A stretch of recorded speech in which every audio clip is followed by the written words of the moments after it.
And now, a Scared for Reals Extra. Hey, Chris O'Neill here. And Adam Perry. All right, got a new film out in theaters. New M. Night Shyamalan film. It seems like we're just talking about M. Night Shyamalan. That was his daughter a few months back. Now he has a new film called Trap. Psychological horror film, and this was early development back in 2022 with Universal Pictures. It was a then untitled film from M. Night Shyamalan, and back in February of last year, he revealed the title to be Trap, but it changed the distributor as Shyamalan and his production company, Blinding Edge Pictures, entered a first-look deal with Warner Brothers. Mm-hmm. I guess it sprouted from conversation Shyamalan had with his daughter, who's a singer-songwriter, Salika, I think that's how you say her name, but she's a pop star in her own right, too. And actually, her music is very prominent in this movie. Well, that's cool. He kind of puts her in the spotlight. Yeah. So this is like the second consecutive film he's been kind of involved with his daughters in the filmmaking process here. Well, this one she's starring. His other daughter actually directed the other film. But yes, produced, written, directed by M. Night Shyamalan. And Josh Hartnett, he is back. Yeah. I mean, last year he was in Oppenheimer. It was one of those things, I think I saw his name in the cast, but then you saw him on screen. It's like, man, when was the last time we saw Josh Hartnett in a movie? Yeah, he's one of those guys. Halloween 2.0. He's one of those guys that, he goes away for a little while and then pops back up out of nowhere. Well, I think it's been, I know there was like 30 Days of Night, and then he did a few other movies, and it seemed like the mid to late 2000s he kind of disappeared. Yeah, I mean, the last thing I remember seeing him in before this was the Penny Dreadful series. I didn't even know that. Yeah, Penny Dreadful. He actually played Larry Talbot, a Wolfman. Huh. Yeah. So he's done some horror films before. One of your favorites, Halloween. Was it 2.0? Halloween H2O. H2O. Yep. Okay. Halloween Water. That's what. Yeah. Anyway. Yeah, I know. Yeah. Well, got to get my digs in when I can. Well, Josh Hartnett is definitely kind of a role that you could see him doing, but he hasn't really gone too far into this type of role. He plays a guy named Cooper Adams. He seems like a regular guy. Mm-hmm. He takes his teenage daughter to pop star Lady Raven, who's played by Shyamalan's daughter, as a reward for her good grades. And apparently she did very well, and they kind of have a conversation about it. But one thing he kind of takes him off guard is the fact that it has a huge high police presence around the concert venue. And there's a vendor that he kind of befriends there.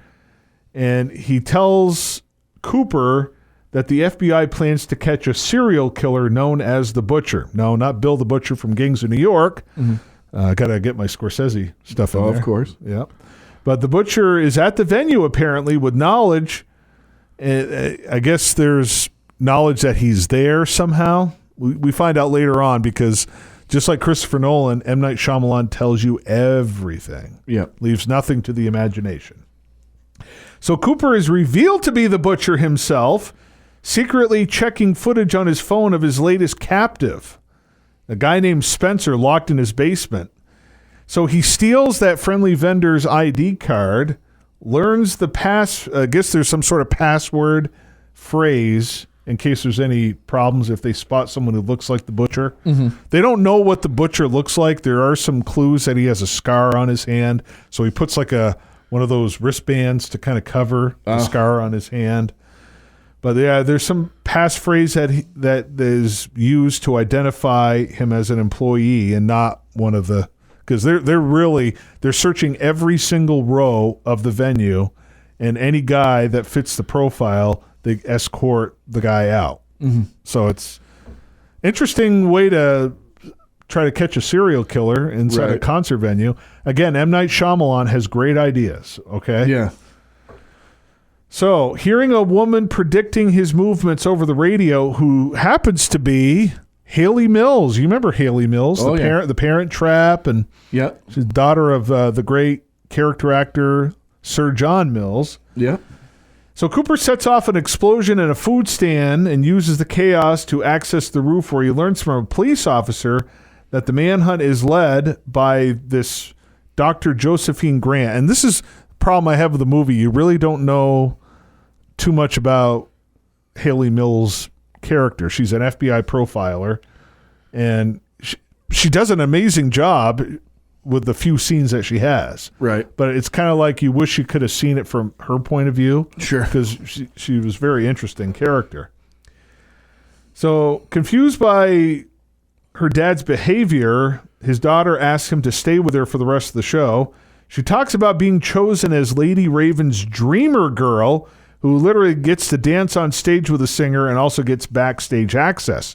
Now, backstage access, he finds out, is the only unguarded part of the venue. It's like the most vulnerable part of the venue. So he can easily escape through the backstage area. So he knows that, and he lies to this seemingly security guy, but it happens to be Lady Raven's uncle, who's played by M. Night Shyamalan. Oh, boy. You know how he always has to show up in the movies? Well, and a lot of people criticize his cameos, too. Well, What are your thoughts of M. Night Shyamalan films, first off?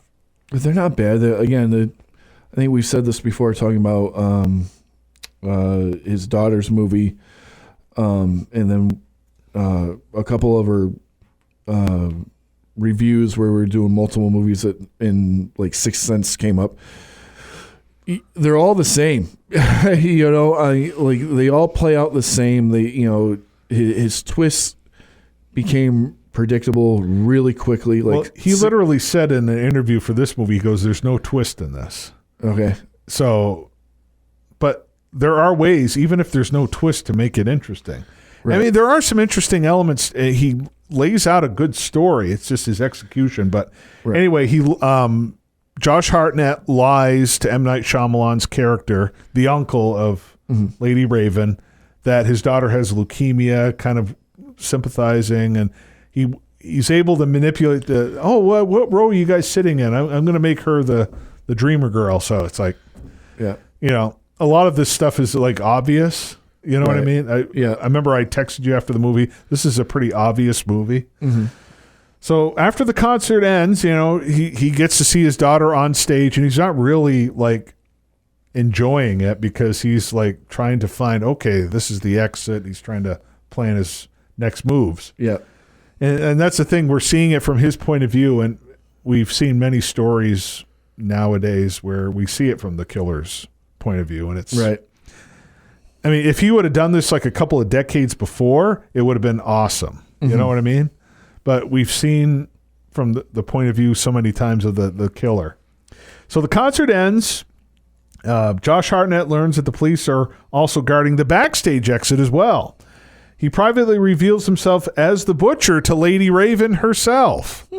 So imagine gaining access to like a huge Taylor Swift-like star like that. It's so unbelievable. Yeah. The movie starts falling apart here because it's like he's revealing himself to like the Taylor Swift equivalent pop star. It's like it's impossible he could get that close. No. Yeah, exactly. So but they have to carry the movie along, and that's the thing. It just doesn't it kind of falls apart in the third act, and he kind of threatens her, like if you call the police or if you do anything awkward, I have to push this button, he's going to get gassed to death. The guy that's in a basement in one of the houses. Right. And we find out when he's talking with the vendor, he's a firefighter.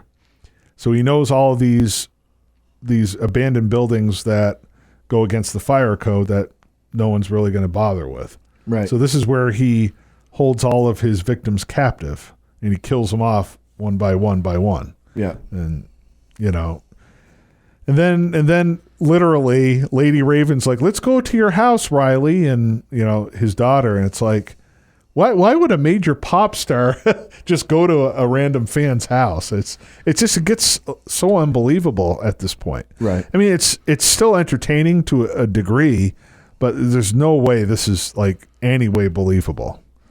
Imagine Taylor Swift going to a random fan's house. It's just right. Yeah, it's just not very unlikely. Very unlikely. I mean, her security would have had him shot before. Right, and he even said hi to her. Right, and so like she's literally going without security with a limo driver. Yeah, takes her to their house basically, and it's kind of a tense. He tries to build tension, and it isn't effective here. They're sitting around eating, and then, hey, let's play the piano, and it's just, and she somehow takes his cell phone, locks herself in the bathroom, and is like doing a live TikTok or a live social media video, saying, "Oh, the butcher is striking next, and he's in this such and such area," and because she's communicating with the next victim, trying to get some clues on where he's at. And so she's trying to play police officer as well. So it's, I mean, how does this sound to you? So not just a singer. She's somehow she's a police officer, investigator. She's helping out those pop stars, man. Yeah. Well, I mean, Haley Mills, she's an old lady now, but it's like they have the SWAT teams and all sorts of stuff, and she's just able to just get out with Josh Hartnett and his character's daughter without, okay, they're good. Yeah.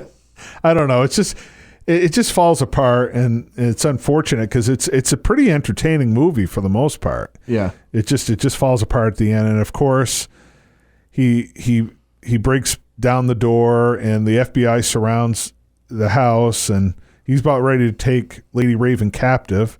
And at this whole time, his family is there, and they're kind of just waiting there for the FBI to show up, and it's just so obvious, but then and then Lady Raven is getting away in the limo, and somehow, get this, Adam, somehow in the time where Josh Hartnett is left alone in the house, in the garage area, he's able to find a secret passageway from the house outside. He takes over as the limo driver, and he's like driving her away. Mm-hmm. Okay. So he's a firefighter. Yeah. But somehow he has these skills, like Liam Neeson type skills, where he can sneak around and master of disguise. Yeah, something like that. It would have been funny if Dana Carvey made an appearance. Right. Get it? The master of disguise. Yeah. So it's just, I mean, Josh Hartnett's great, but it's just, the whole idea that he somehow escapes and becomes the limo driver, and then the FBI catches up with her limo because there's like a huge crowd, and she's able to, even though she's handcuffed, she's able to roll down the window, scream for help, and she tries to escape, and somehow he's able to get out of the vehicle, even though it's surrounded. He's able to mosey his way out of the vehicle and leave without being noticed. So he's a master of disguise. He's clearly a ninja. Yeah. But, he thinks everything through except putting child locks on the windows. Yeah. Huh. So, she can roll down the window. Small detail. Yeah. So he goes back to his own house, and he confronts his wife. At this point, he finds out it was his wife who tipped the police off to the ticket that was sold. Gotcha. So that's how they knew, okay, the butcher's going to be at the show. They don't know what the butcher looks like. And she had apparently been stalking him, thinking he was having an affair. He was home late. He was home late at night, and so she puts some chemicals in his food to make him feel kind of woozy, and he's hallucinating, thinking he's seeing his mom. Somehow his mom was overbearing and stuff. Okay. Yeah, so you get an overbearing mom, and it's like it just falls apart at the end. And if you really think about it, you see all sorts of holes in the plot. Yeah. So I mean, it's a shame because it's entertaining, okay? And then after all of that, Haley Mills shows up, and they arrest him, they take him out, and he notices something's funky with his son's bike because he has a son and a daughter. Mm-hmm. So he fixes it and he gets put away, locked in the back by himself, and he gets free of the cuffs, and that's how the movie ends. It shows him smiling. Oh, geez. So that's how the movie ends, Adam. What do you think from what I've told you? It sounds like it started off interesting and strong and just fell apart. Like, Yeah. unfortunately, a lot of M. Night Shyamalan's movies do. Yeah, I mean, You know, it's a shame because he had The Sixth Sense, and then he had Unbreakable, which are two amazing films. Mm-hmm. Signs, I hate to use a pun, but there were signs that things were falling apart with his Right. movies. And then The Village. People are starting to, there are some fans online that are starting to, this is actually not that bad after all. It's like, again, there's nothing wrong. The structure of his films, the cinematography, he's got good scores and everything like that. It's just, why can't he do what George Lucas did? George Lucas, he directed a few of his movies, but look at Indiana Jones. He had Spielberg direct them, and hire another director to film your stories. Is it a directing issue or is it a writing issue? It could be a little bit of both. Yeah, because I mean, what it sounds like, and what seems to be the trend with M. Night Shyamalan is, we start off strong, and then he almost gets into his own head, and by the second and third act, he's just throwing every idea he can think of in there and trying to make it work instead of just completing the what he's already started. Right. It's almost like he can't help himself. Well, yeah, like you're right. He gets in his own way, and there are a lot of obvious Hitchcock movies. Okay, Right. Hitchcock. There are some of his movies where there were no twists; everything was obvious. Right. But man, completely different style. He didn't write a lot of his own movies, but he Right. changed the script. Yeah. And certain filmmakers do that. Mm-hmm.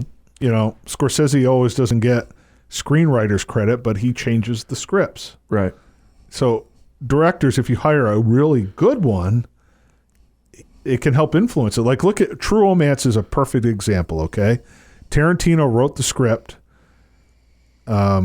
Christian Slater's character dies in that script. Tony Scott was the director. He said, that's a bad idea. Mm-hmm. How about we do this? See, you get a good filmmaker, and he makes the movie, the script, the story better. Right. Shyamalan can write all the scripts he wants, but if he has a good story and he doesn't want to direct it, let someone else do it. Someone capable. You can't just get any old director. Get someone really solid who can help him get out of his own way. Right. Hey, I've got a suggestion. How about we do this? Right. Well, And it could make the movie better, because it wasn't a terrible movie. Mm-hmm. I mean, it fell apart at the end, and I don't think I'd ever watch it again. But it could have been a much better film if he had someone else rein him in or help him out with the script or do something. Well, I mean, we can Monday morning quarterback it all we want, but I mean, if M. Night Shyamalan doesn't think he's making bad movies, he's not going to give up his control. No, so, but I mean, but that's the thing. Like, if he had I'm just saying, if he had a mindset like Lucas, where he could just, hey, I can come up with a story, hire a director, and right. and not just hire any old director. You got to get it like a really solid. But I think the director. difference between him and George Lucas is George Lucas is admittedly lazy and hates directing because it's so much work. So that's why George Lucas was so willing to hand his stuff over to someone else, because he's admittedly a lazy person. He doesn't like doing so. I mean, as Shyamalan gets older, it'd be, maybe he'll yield to that. But again, Ingmar Bergman, he loved the whole film studio process where he had somebody checking his work. Right. And they asked him, hey, you have free reign. Don't you love having that? He literally said, well, yes, but now I shouldn't have complained so much about the studio process, but I had somebody always keeping me in check in case I went over the top. Right. And well, I mean, I know we're doing a lot of what if scenarios here, but again, we just know what these guys get us as far as movies and products. We don't know their work ethic. We don't know their mentality. We don't know their personality. Yeah, again, just from interviews I've heard, I'll keep on the George Lucas thing.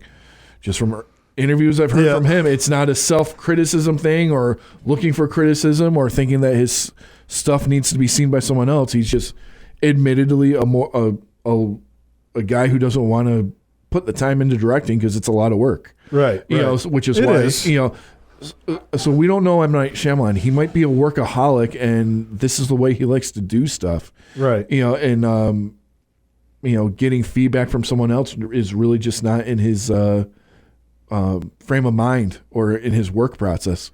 Who knows? You know. Yeah. I mean, I'm looking at some of the behind the scenes stuff. The premise was inspired in part by Operation Flagship. It was a sting operation in which disguised law enforcement arrested 101 wanted fugitives at a convention center, having invited them under the pretense of giving them free NFL tickets and an opportunity to win an all-expense paid trip to Super Bowl 20. Interesting. Yeah. He actually pitched Trap as a setting like Silence of the Lambs at a Taylor Swift concert in reference to her Eras tour, and he wrote the screenplay 5.5 months, which I guess is a personal record for him. Yeah. He produced the film, and you know, he got his daughter to star as Lady Raven, whose concert the characters attend as her father was writing the script. She composed 14 songs for the film. Good for her. And it's pretty much most of the music is her in the movie. And they were designed to match the action on screen. It is that part I do appreciate, because like literally the songs, you know, I like it when they actually match the scenario. You could tell she composed these songs for the movie. Yeah. So, which is good. It's good to hear a movie without the same old pop songs we've heard 1,000 times before. So it was actually good to hear original music and an original idea. And this brings us back to one that we've been debating about time and time again, seeing original storylines at the theater, you know, and giving original movies a shot. So if you're into suspense, you like psychological thrillers, this is a movie you should see opening weekend. Really should. But Josh Hartnett apparently did not watch any media in preparation to make the character his own. I guess he researched like the art of psychopaths and what it meant to be that way. Yeah. And he read books about serial killers, and Shyamalan wrote Haley Mills' investigator character as a maternal figure to contrast Cooper's lack of empathy, which is interesting. And some other trivia here. Haley Mills, trying to catch a serial killer who has a double life despite, you know, his psychosis. He appears to be a devoted parent and family man. Now, Mills, remember her famous movie, The Parent Trap? Yeah. I remember her from Saved by the Bell. Oh, gosh, that's right. She was in that, she too. She was the first two She had a recurring role. She was on the first 2 seasons of Saved by the Bell. Yeah, but Mills famously played a double role as an identical twin in the Parent Trap movie in 1961. Her casting and the title of the movie itself are references to the 1961 film, since her character in this movie is attempting an elaborate scheme to catch a criminal who's also a dad. She is, in fact, trying to execute a parent trap.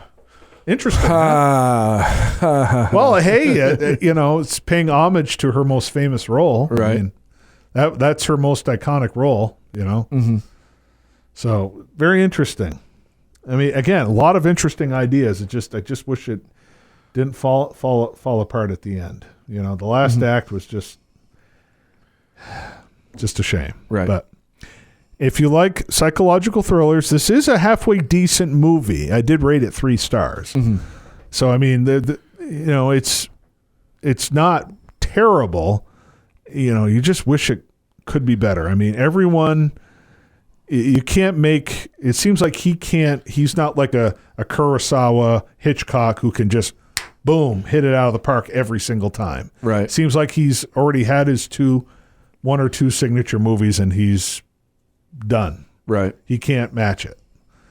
Well, who knows? That's it. I mean, maybe in the future he'll surprise everybody again, and it might. Everybody has that shot. But again, but he's had this is like 24 years, like 20, 24 years since he's had a real like masterful film. Well, yeah, it doesn't mean he's not capable of doing another one. It's just maybe maybe he will, maybe he won't. I'm just saying it. Yeah. It's not like he's an actor trying to fight time. He's a writer and director. He can go until he's 100 years old. Right. And who knows what he's capable of. Right. It just is what it. I'm going to the movie theater and I see an M. Night Shyamalan movie. It's not going to be my first go to. Just because Sixth Sense was good. Unbreakable was good. Yeah. After that, you've kind of seen what the guy's all about. Yeah. Signs had some good stuff in it. It kind of it was okay. I still like it more than the rest of the films that would follow. To me, Signs, in my opinion, was his last decent film. Yeah. It was like The Village. It's like, again, he has like a lot of Hitchcockian type stuff going on, but he forgets the real thing with a Hitchcock film is the payoff. Right. There's no real payoff in The Village. Mm-hmm. I don't think so anyways. I didn't see The Happening, Lady in the Water, Yeah, Lady in the Water was terrible. Yeah, I mean, again, I'll eventually watch this because it seems like a cool concept, and Josh Hartnett coming back out of it's really good to see wherever the hell he's been. Yeah, right. It'll be cool to watch. I mean, Oppenheimer, he was really effective in the small role he had in that, and now to see him play like a twisted psychopath with trying to live dual lives, like he mentioned several times. Lives are colliding. Yeah, right. It almost felt like Seinfeld, the two Georges, and like lives are colliding. Right, worlds are colliding. No, it's. I don't want to dismiss it entirely because again, there's some good elements, and most of M. Night Shyamalan's films, even old and I can't remember the name, the Visitors or something like that with the grandparents. Right. There were some interesting ideas. It's just they fall apart at the end, which is a shame. But, I mean, give it a shot. I mean, again, if you're looking, you want your psychological thriller fix, this is a halfway decent movie. Again, it's called Trap. It's playing in theaters. I hope you guys can see it the first week because, again, these movies are not major blockbusters. They're not franchise films. This is an original idea, and it will only probably be out for a few weeks.